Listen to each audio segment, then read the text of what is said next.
Yan mga sir, to may bisita ko ngayon na taga Quezon City. Yung bali Toyota Innova, blackout issue mga sir yung panel gauge niya. Sabi ng may-ari, pag matagal na yung gamit, pag nag-init na yung panel gauge, gagana bigla. Ngayon mga sir, blackout issue siya mga sir. Testing natin. Yan mga sir. Walang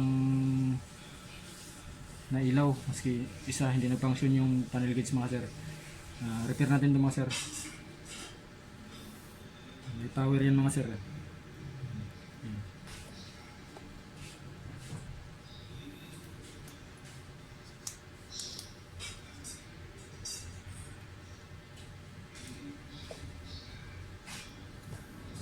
Yan.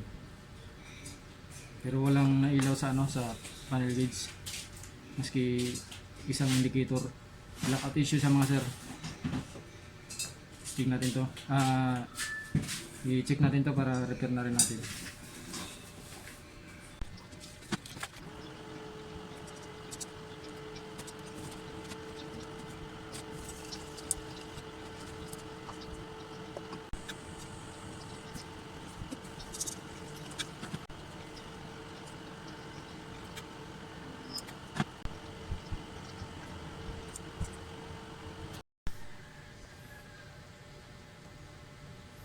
Yan mga sir, after repair, i-testing na natin to mismo actual sa unit.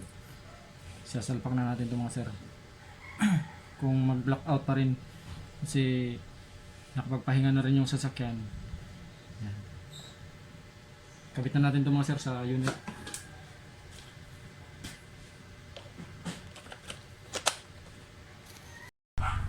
Observe sa pagkano balita. Observe Tawagan kita mga within bukas kung ano. At tuloy pare, di ko gusto araw-araw ginagamit. Bihira ko lang gamitin, no? Bihira ko lang gamitin kasi doon ko sa lugar ko, alam mo, dito rin amin. Ang problema wala din kung ano. Wala ding parking, magbabayad lang ako ng parking. Kasi yung bahay ko din, parang ganito din, walang paradahan din. May makaparada ka man, kasi lang yung mga iba mong kapitbahay, hindi mo lang nakamumentindi. Minsan, hindi mo marinig. Kaya ayaw ko ng gulo eh. Ako siguro isang taon ayaw ko ng gulo.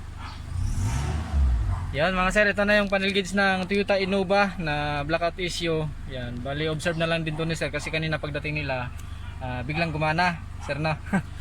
Tapos balitaan na lang ako ni sir bukas ng umaga kasi pag yung malamig na malamig talagang blackout daw siya, sabi ni sir. Galing pa si sir ng Quezon City. Yan, dinayo ako ni sir dito. Sir, maraming salamat sir.